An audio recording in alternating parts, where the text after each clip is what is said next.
all the time. southernfm.com.au. Pour yourself a coffee and pull up a seat. Join me, Lee Cummins, for Coffee Chat every Monday morning from 9 till 10 with a range of guests and a wide variety of music for you to enjoy your Monday morning coffee here on 88.3 Southern FM, Mondays 9 till 10.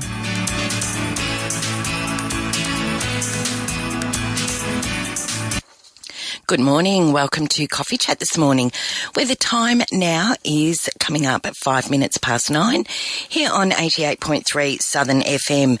You're with Lee Cummins this morning right through until 10 o'clock.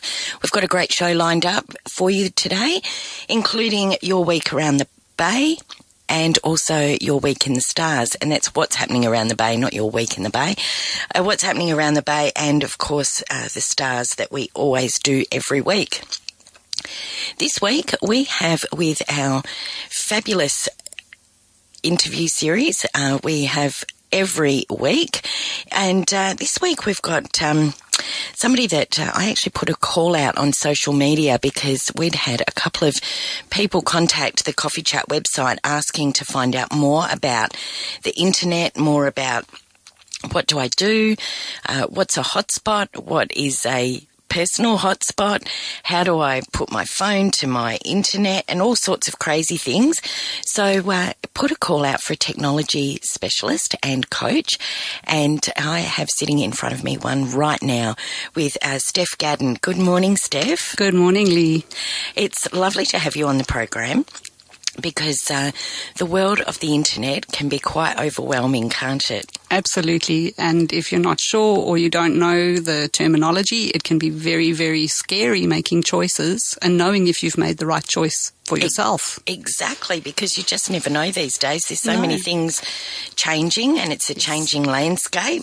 Yep. So one of the things that we hear a lot about, particularly in the news, is the NBN. Yes. So first of all, what is NBN? So NBN stands for National Broadband Network. So NBN Co. is a completely separate company from all the other retail providers.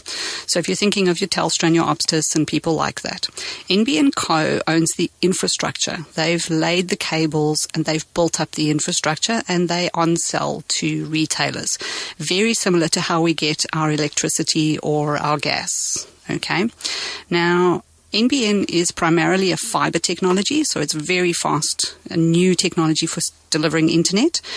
There are other ways of delivering internet and broadband from the NBN. They deliver via what they call wireless technology, and they also deliver through satellite technology. And I think, let me jump into the differences of the things you can get. So before we do, yeah, sure, because there's also ADSL2. Yes. So what's the difference between NBN and ADSL2? That's a very good question. ADSL2 is a way of delivering internet through the old copper lines that our phone lines run on. And as you can imagine, copper lines are pretty old. It's an old technology, and there's a limit to how fast we can get our broadband and our speed of our internet. So it's really an old technology that's phasing out, and that's what ADSL2 is. It's the fastest broadband we can get, but running on copper lines. Right. Yep. And then, of course, there's the NBN. Yes, which is new. Yes, absolutely. So, I've heard that once NBN is in your area, that you have to then take on NBN. Is that correct? That is true. There is a lot of confusion around what that means, and people are talking about being cut off and, things like that. What happens is once they roll the NBN out into your area, you've got 18 months to switch over. And essentially that 18 months is about choosing a provider and a retailer that suits you, that has a plan that you want. The NBN Co. provides 4 different plan types, which come at 4 different speeds. And the speeds are really about what are you going to do with that internet. If you are browsing the internet, reading websites, maybe checking emails, and not much else, you don't need super fast internet. You can go for the cheapest, smallest plan. If you're working from home on a business where you need a lot of internet speed, you're doing a lot of work, you're streaming videos and live streaming through something like Netflix with HD videos, and you are working in a business with people in, your house, if you're a home-based business, or in your offices, then you probably need the NBN 100, which is the fastest speed one. You've got 18 months to make that decision. And there's a lot of noise coming from NBN Co. and from the retailers about how they're going to cut you off eventually. I think they're just pushing, personally. I think they're just frightening people because they want you to move. It's a good time to move to the NBN because they are incentivizing the move by making it much cheaper than your normal ADSL plan. If you're a home business, and I use that a lot because a lot of my clients are home-based businesses, now is a good time to consider moving over as soon as the NBN is launched in your area, because comparatively, for the same speed of the ADSL plan that you have, you will pay less for the equivalent NBN plan because they're incentivizing people and they want them to move. Fantastic. And of course now we've got the onset of things like Stan, Netflix, yes, Fetch TV, all sorts of that things, which are all internet down streaming. Streaming, yes. Yep. So now we're using and more of the internet, not just for checking emails and web browsing. There's a whole lot more, which is our home entertainment as well. Yes, it is, absolutely. And there's two middle-of-the-range plans, the NBN 25 and the NBN 50. The 25 is if you're going to be doing more than just reading emails and looking at, if you're streaming videos. And if you want to stream very high-quality videos, then you go for the NBN 50 or the NBN 100. Now, they are different prices depending on the retailer that you get them from, because remember, you can't buy this directly from the NBN. You have to go through somebody like Telstra or Optus or any number of other private providers that are now signing on to resell the NBN services. My personal opinion is if you need the NBN 50, you might as well take the NBN 100 because the price differential is so small, you may as well get the top of the range plan.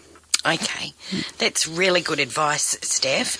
Now, what's the difference between home Wi-Fi, free Wi-Fi hotspots, and Telstra Air Wi-Fi? Okay. There's all these Wi-Fis. Yes, all this Wi-Fi all over the place. Yes. So home Wi-Fi is essentially exactly what it always is. It's you with a router in your house broadcasting a Wi-Fi signal through your house where you can connect devices like your TV or your iPad or your phone or your computer even or your laptop. Wi-Fi hotspots are where private individuals in their own businesses, and you think along the lines of institutions or cafes or restaurants or hotels, they create what's called a Wi-Fi hotspot. So they broadcast that Wi-Fi through their entire premises for public consumption. So you can go to a cafe and hook into their Wi-Fi and use their Wi-Fi instead of your 4G data allowance. I have some advice around that because I'm not a big fan of public hotspots. If you're going to get onto a public hotspot, make sure that it has a password. If it's not password protected, don't use it. The reason being, if it's not password protected, anyone can get on, and there are a lot of people with less than best motives. Yes, I hear you. and if the Wi-Fi is not password protected, you have more chance of them doing things like spoofing you or watching what you're doing or kind of hacking and watching as you browse on your laptop and catching things like your passwords. Password-protected Wi-Fi hotspots are better because there's less chance of that.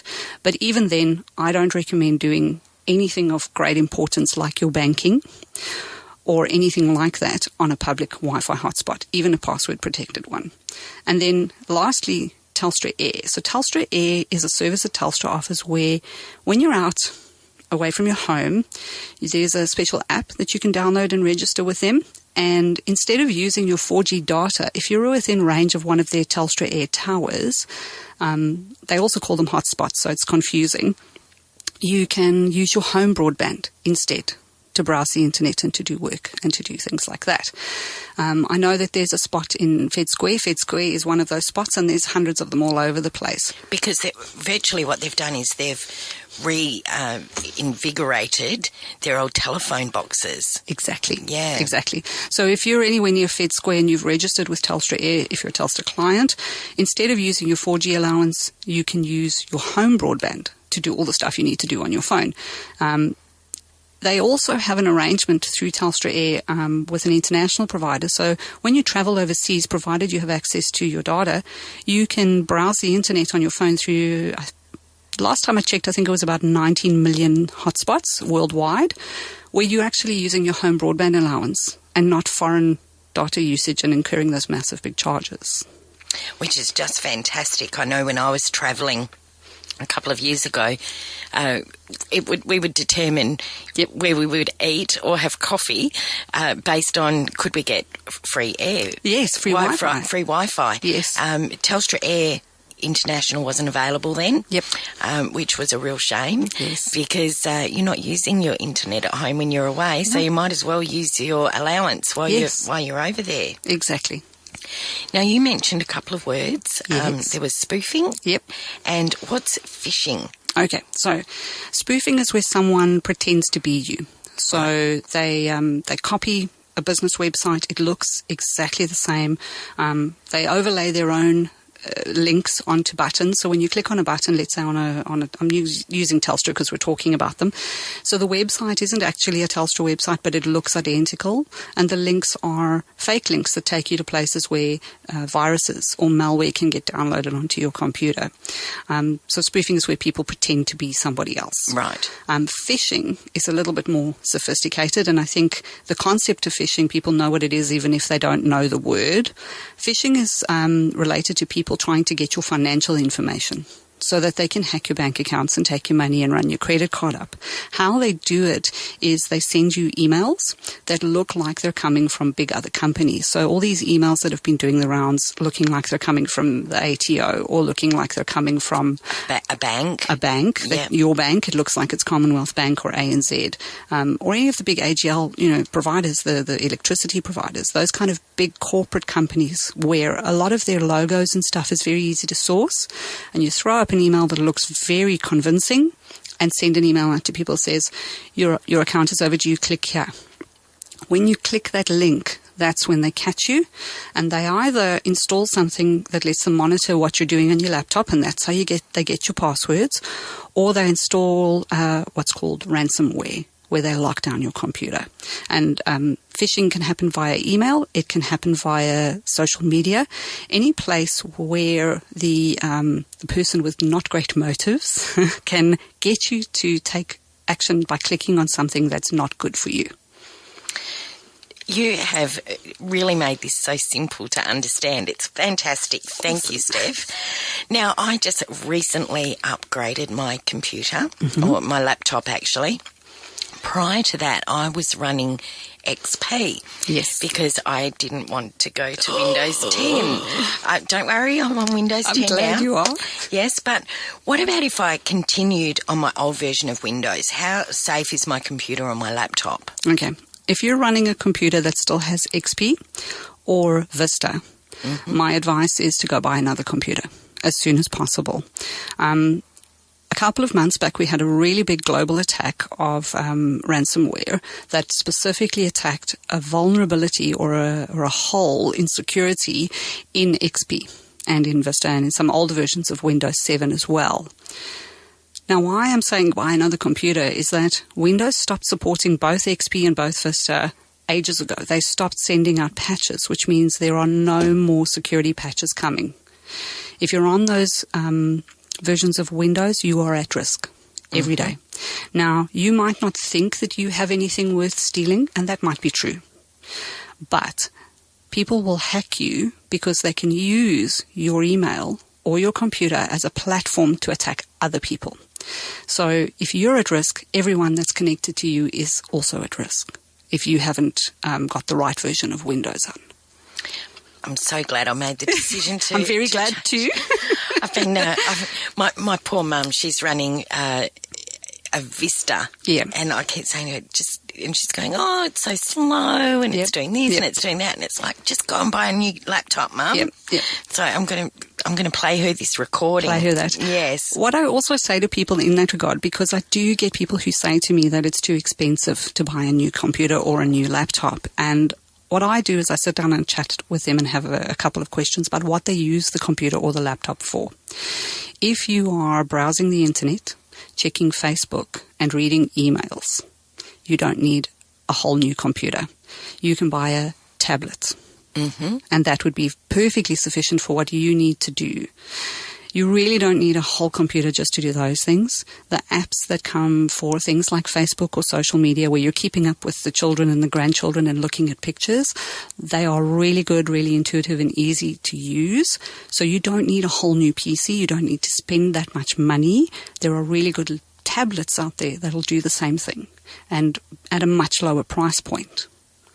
Now, it's interesting because what about, say they were to buy like an iPad, mm-hmm.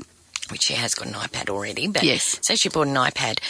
How secure is the iOS? Like we've talked about Windows yep. and Vista and Windows 10 yes. and all that. Yep. But how vulnerable or how secure is the iOS? So iOS in itself is actually much more secure in general than Windows.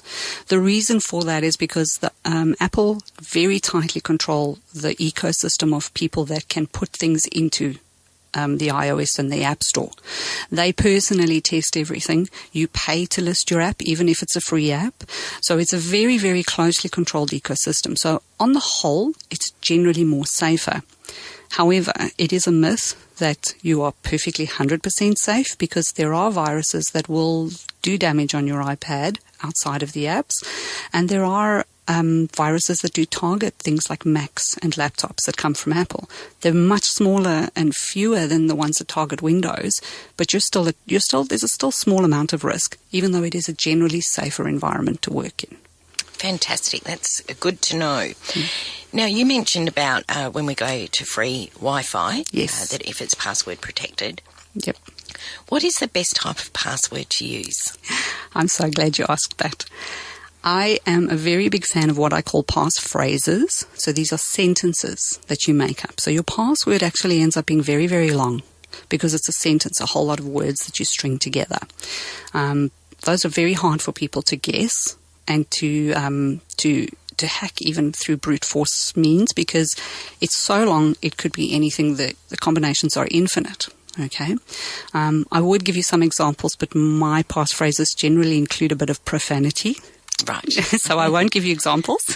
Not of yours anyway. Not of mine anyway. I generally say to people passphrases are better than single words, and they're definitely much better than the general trend that people have where if your password includes any variation of any addresses that you've lived at in the past, your children's names, your grandchildren's names, your pets' names, past pets that may have passed on, birthdays, any number that's significant to you for any of those reasons, it's a bad password. Because those things are very, and you're pulling faces, yes. They're very, very easy for people to guess or work through something called social engineering. So, as an example, if you have a daughter who's just turned 21, you're going to go onto Facebook and you're going to be lovingly blessing your daughter for her 21st birthday and you're going to be putting up pictures of the party. Someone watching your Facebook page can very easily guess the year she was born, the date she was born. You're going, today, this day, at this hour, I gave birth to the light of my life, my beautiful daughter. Congratulations, I'm so proud of you. But now they have her full name, her date of birth, and any number of other things that matter to you because you've put it up there. Those things should not be in your password. So something like instead of having Spot 221, for yes. example, yeah. It might be I take Spot for a walk. Yes, that's a beautiful example for a perfect password because no one knows what it could be. It could be anything related to Spot. And if you throw a couple of numbers in there, like you say, I take Spot for a walk at 10 a.m. and the number 10 is 10, even better. Ah, I like it. Now, we've heard about the cloud. Yep. I use the cloud. I love things like Dropbox and, there's the Google one and the Google Drive and there's all different cloud abilities now. Is the cloud really secure? Like, can I feel safe that my data's up there? Yes. The short answer is yes. I will preface onto that the most insecure part of all of that is your password. And also keep in mind that almost everyone who provides cloud services, whether it's storage or working online or things like zero accounting, where you're doing your accounts, Well, Xero, not that to my knowledge, but almost anyone who plays in that space or who has a product like that has at some point either been hacked or had their security breached. So a security breach once in the past is not an indication that they necessarily are unsafe, okay? Most of the people who do that, when they do get breached, they up their security, they get better at it. In my opinion, at the moment, as I mentioned earlier, the most insecure part of any cloud account is usually the user's password, because the password's not a great password and they use it across all their services. So if you have the same password for your Facebook, your banking and your Dropbox, people just have to guess one of them and they have access to everything. It's like the key to unlock the door to your whole house. Exactly. Yeah. Exactly. Yeah. Yep. Steph, this has been absolutely fantastic information, so thank you. Now, we've only got a minute or so left, sure. So let's do a real quick. What's ransomware? Because you did talk about ransomware. Yes, I did talk about that. So ransomware is a type of virus where they download stuff on your computer, they lock it all up, they encrypt the data on your computer, and then you have to pay a ransom to unlock it. What I want to mention about that is that ransomware has been around a while. At the moment, what we're seeing is attacks of fake ransomware. So what happens is they get into your computer and they actually destroy the data. They don't lock it up or encrypt it, they destroy it. It's gone. And then they present a screen to you that looks like ransomware that says pay your $300 to this Bitcoin account up in Prague somewhere or the Czech Republic. And whether you pay the ransom or you don't, your data is gone. They have destroyed it. And the point of that type of virus ransomware that's faking is they want to destroy things. They're not interested in the money. They're not interested in getting money from you. And the only way to protect yourself from that is to have full backups of everything. Because if you get attacked by ransomware, my advice is don't even try and recover it. Don't pay the ransom. Take your laptop to a specialist, get them to wipe the drive and reinstall from scratch. Absolutely fantastic information, and I would love to invite you back to Coffee Chat because I could sit here and talk to you for hours. I'd be happy to do that. Yes, I do love my technology, so good. Yes, which is always good. Now, Steph, being a technology coach, yes. You help obviously small businesses. Yes. You said that was your main sort of clientele. Yeah. But anybody else? Yes, I do work with startups, people who are building new and exciting things. And I also work with larger companies where they need a person to manage or train their internal IT staff or create processes or install software for them and help them with that. Fantastic. Yes. Now, if you would like to get in touch with Steph, her website is Rocking Rose. I love that name, rockingrose.com. That's ROCKINGROSE.com, Rocking Rose. Now, if you would like to re-listen to this interview, because there is so much fantastic information on here, don't forget you can visit the Coffee Chat website at coffeechat-fm.com, and this interview will be up this week. At 10 o'clock, you can also go to southernfm.com.au and you'll be able to listen to the entire show. All you need to do is go to Program Guide, look at Coffee Chat, and there's a little play button there and you'll be able to listen to this interview right through until next Monday. Thank you, Steph. That website again is rockingrose.com. Thank you, Lee. This was delightful. Thank you.